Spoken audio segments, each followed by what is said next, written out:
I married her out of pity. The dog sighed on our wedding night. Then she stopped loving me. Just a few hours after the wedding ceremony, Lady Emma was walking past the library with a silver tray in her hands. She was the happiest woman in the world. That day, the library door was half open. Inside, she heard her husband's voice. I married her out of pity. It was not love, it was simply the right thing to do. Emma froze. The tray suddenly felt very heavy in her hand. The dog Alexander was talking to his closest friend, Lord Henry.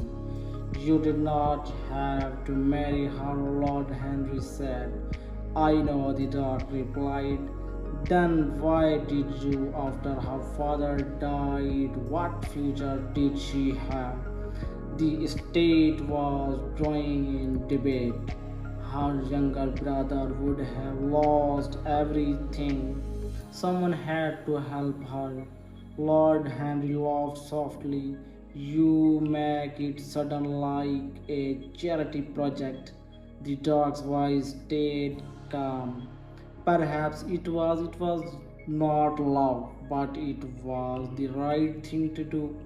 These words hurt Emma more than any insult. Every could.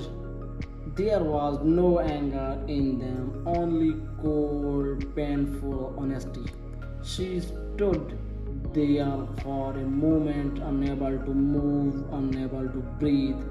Then she quietly turned around and walked away before anyone noticed her. That night, Emma cried silently into her pillow after the dog fell asleep. She had already fallen in love with him, but loving someone who only pitied you felt unbearably lonely. The next morning, she made a decision that would change the next many years of her life.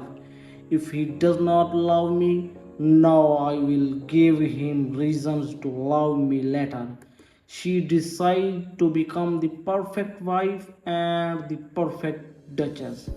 Emma learned everything about the Blackwood estate, the counts, the servants' names, the charities, and how to host perfect gathering. She solved problems before they even reached the dog's desk. Whenever guests praised the estate, the dog would say, you will done excellent work, Emma. You have become a wonderful Duchess. She treasured every word, but deep down she knew he respected her. He did not love her. Years passed, 3, 5, then 7. Emma became everything society expected a duchess to be. Everyone admired her, but inside her own mirror she felt invisible. She wrote a long, heartfelt letter whenever the dog went on trips. She wrote long, heartfelt letters whenever the dog went on trips. Her replies were always short and formal. One day, while reading her old letters, Emma realized how much of herself she had given trying to earn his love. That was the day something inside her quietly broke.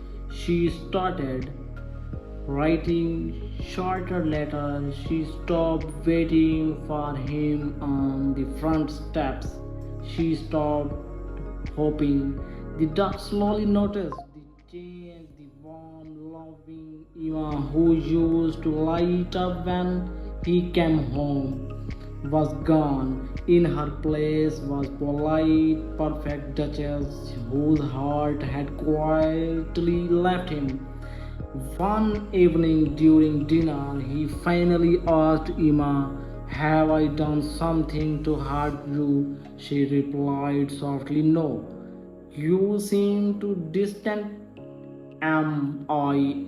Eventually, he asked the question he feared most. "Did you hear what I said in the library on your wedding night?" Emma looked at him calmly and said yes. The dog was filled with shame. "I was wrong," he said. "I do love you, Emma." She gave a sad smile and replied, "I loved you for a very long time, Alexander."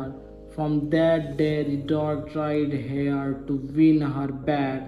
He came home early, read all her old letters, and wrote replies to them. Even tough it was year late, he learned what made her happy and started treating her like a real wife, not just a partner.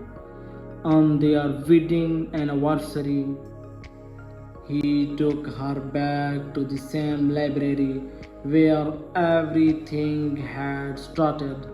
All her old letters were neatly tied with a ribbon, and beside them was a new letter for him. In the letter, he wrote, "I married you out of pity, but I stayed blind because of my pride. You were never a charity, Ma. You were a gift, and I was too foolish to see it." Tears filled Emma's eyes.